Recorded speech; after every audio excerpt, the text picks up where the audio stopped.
The Florida Keys. Over 120 miles of Coral Cay Islands, stretching and curving south-southwest from Biscayne National Park to Key West. Since I moved here, I've met a lot of interesting people. Some serious, some funny, some with the American dream, and others just looking to escape the reality of the mainland of the United States.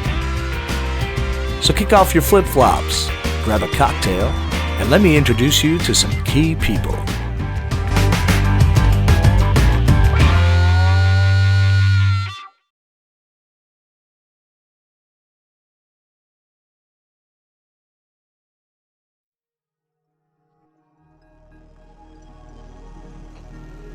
Magic. The word itself has thrilled us, made us laugh, and has even frightened us throughout history. I've always been a fan. I even know who Robert Houdin is. Who dat? He is considered by most the grandfather of modern stage magic. Eric Weiss was so inspired by him that he took his name and became the great Harry Houdini. Throughout the ages, magicians have delighted us with their card tricks, disappearing elephants, and even having people right in front of us. How do they do it? Well, you're not going to find out by watching this, that's for sure.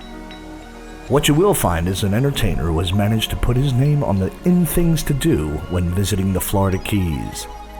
His name is Michael Trixx, and he's been a stage magician here in the Keys for nearly 20 years. His conjuring consists of performing astonishing illusions while some of the best rock music ever made is being played in the background.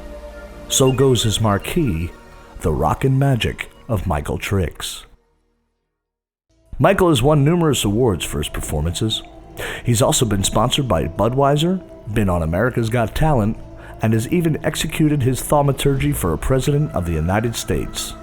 In his legerdemain act, he uses a multitude of mediums, but my favorite are the doves. Michael even raises these birds from the time they are born to help him with his sorcery. So let's sit down and meet the man who coined the phrase abracadabrock. Ladies and gentlemen, Michael Trixx.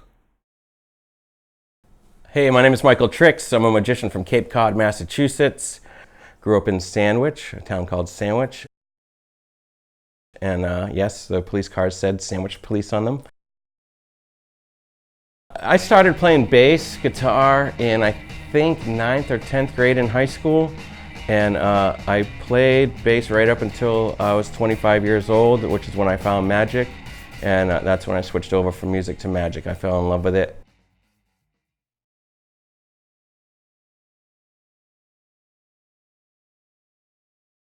It was Christmas time, 1995, Sarasota, Florida. I was playing in a band, and I got off the stage, and this guy came up to me and showed me he had no sleeves on, nothing else in his hands. Borrowed my lit cigarette at the time. I don't smoke anymore, but at the time I did. And he took this burning lit cigarette of mine, shoved it down into his closed fist, squeezed a bunch of smoke out of it.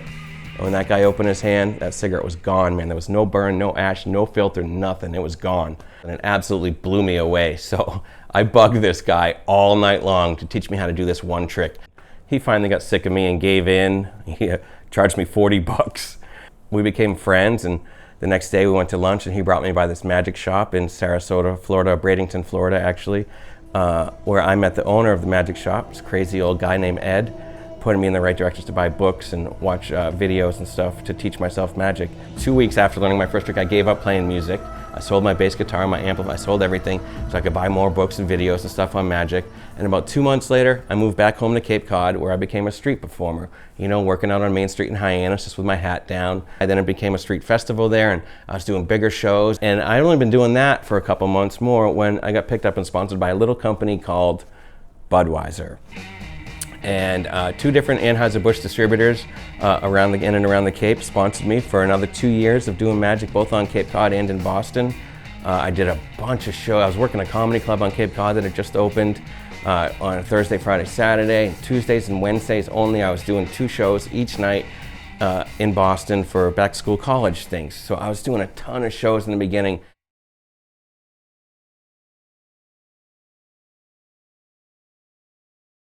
Jump 4 years ahead from learning my first trick. It's 1999. I'm staying with friends in Cape Coral, Florida, And a friend of mine from Cape Cod mentioned that he had a friend that lived down in the Florida Keys. He was at work the night we came down, and so we went right to where he was working at, a place called the Lorelei in Islamorada, Florida. My bartender friend there that we were going to be staying with introduced me to the general manager there, John Malogany, and told him that I was a great magician, he should give me some time on stage. And John pointed up at the stage, said, "You see that band playing up there? They got 2 songs left. They're gonna take a 10-minute break. You got 10 minutes, don't go over." So I ran out to my car and got all my stuff ready and ran up there, and the band took a break and I got on stage and I did the power set from hell. I did everything I could as fast as I could. Bunnies, birds, fire, float stuff, I did everything. And the crowd went nuts. I got off stage and the general manager came up to me, gave me a $100 bill and said, "Come back and work whenever you want." That's when I started at Lorelei. I went and finished, I think I had a month and a half left on the road to do, and then I packed up all my stuff and drove back down to Islamorada, Florida, and I've been working 3 nights a week at the Lorelei for 18 or 19 years now. I work 6 nights a week around town for about 9 or 10 months straight here, then I still go on tour for 2 months and come back and do it again. But the Lorelei is the place I've been the longest and I work the most at and have the biggest crowds and the biggest following.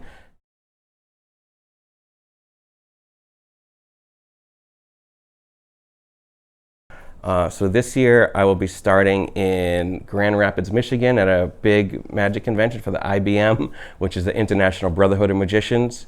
I'll be doing a big convention there, then off to Ohio and I think Illinois, and then we shoot across to Cape Cod and do Connecticut, Rhode Island, New York, New Jersey, but based out of the Cape for the summer and shows on the Cape too.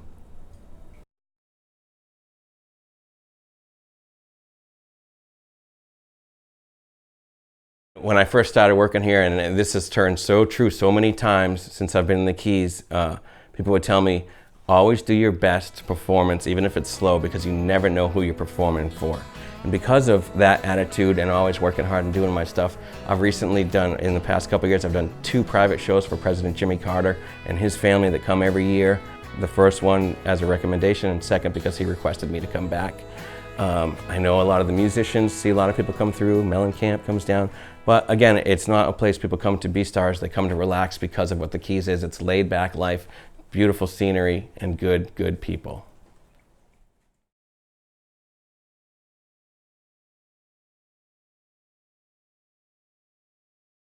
There's a thing that happens to you when you first get to the Florida Keys and you're driving down here. For me, it was Snake Creek Bridge in Islamorada. When you're driving south from Key Largo, like you're heading to Key West, and you get to Islamorada, but when you get to the top of Snake Creek Bridge and you're just looking out, you look to your right and it's the Gulf of Mexico, there's some mangroves and the river goes through and you can see just the Gulf of Mexico. You look to your left going over this bridge and it is the Atlantic Ocean, very shallow water, there's a sandbar out there. No matter how you feel, when you get to the top of that bridge and you look out and you go, this is where I live, man, and it just makes you feel better. You can't beat being here, and it's beautiful, it's peaceful, and it certainly calmed me down a lot from how wild I was coming from doing the school shows in Boston. And in the beginning, they would say to me a lot, "Dude, you're in the Keys now, relax, it's okay, take a breath." I was just fast-paced, fast-talking, you know. Yeah. I'm still kind of like that after my show when my adrenaline's pumping and stuff, but off stage, I'm a lot calmer, and it's because of the Keys.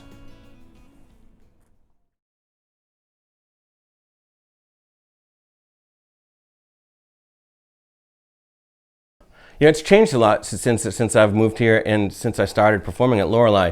Back then, it was really about the bands and the music, and they would always get extra sets, and people were out late drinking. There's a lot more families coming down now to the Keys. Back in the day, there was really not much for kids to do. If you weren't out on a fishing boat or you weren't snorkeling, there's not a whole lot for kids to do around here.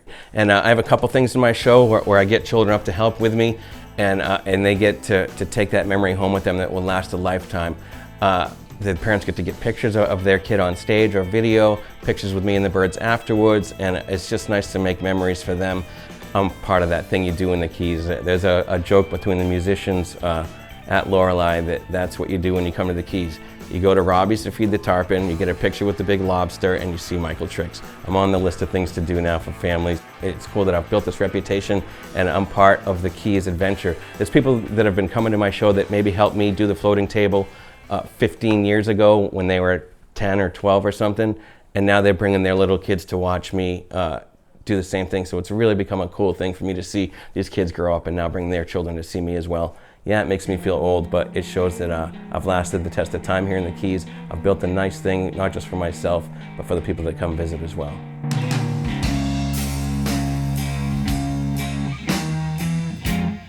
My, oh my, something